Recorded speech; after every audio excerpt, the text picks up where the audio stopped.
Hi everyone, it's Latae King, licensed clinical therapist. So I want to come on today to talk about an issue that has been coming up quite a bit in the practice with several of my patients, and that is understanding and navigating different challenges that come up in interracial relationships.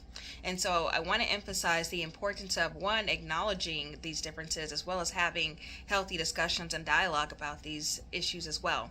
So some of the differences can include race and cultural differences, communication styles, parenting styles, societal stereotypes, colorism, microaggressions, prejudice, and racism.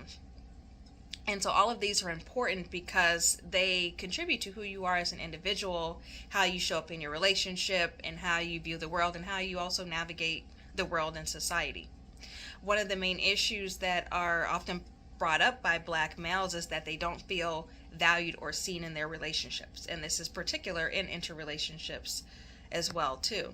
And I want you guys to understand how important it is to make sure that you are identifying these differences and acknowledging them, because a person of color, especially the Black male, they have to deal with so many stressors just on a day-to-day basis. So it's imperative that you are creating a safe and peaceful environment for your partner to come home to, because of all the stressors that you have to deal with on a day-to-day basis. When you come home, you want to have that safe haven where you can just relax and disconnect from the world.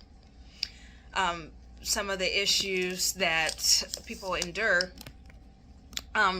just with going to work every day, we have to think about hair, we have to think about dress. Your hair, sometimes it's not appropriate, especially in corporate America, to wear your natural hair, or to maybe wear a fro, or to wear braids, or even your dress attire. Maybe, it's kind of frowned upon if you wanted to wear your dashiki or whatnot, right? Most people don't have to think that much in detail about how you're going to be perceived, or if it's appropriate or not when you go to work. Or even when you think about your name.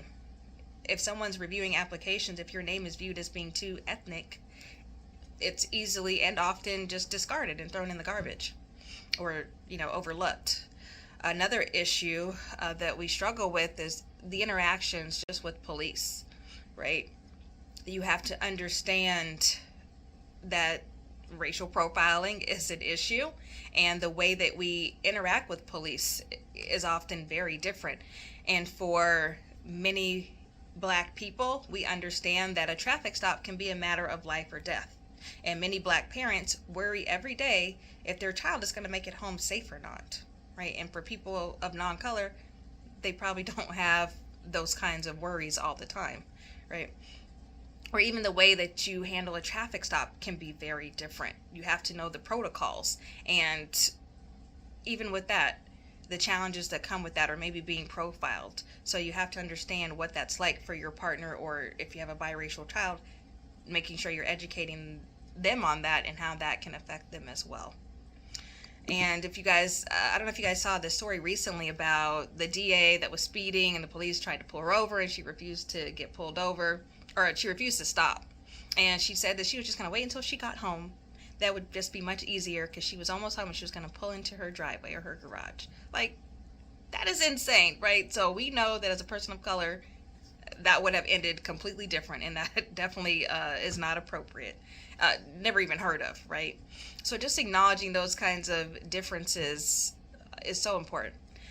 All right, so I want to encourage you all, make sure you guys are having these healthy conversations, and also making sure that you are taking the time to educate yourself, because another issue that's brought up is that they get tired of explaining these various nuances, whether it might be about hair, clothing, or culture, or whatever the case may be. So making sure that you are taking the initiative to educate yourself. It's not completely on your partner to make sure they're educating you on these differences or challenges, and trying to be an ally for the community as well.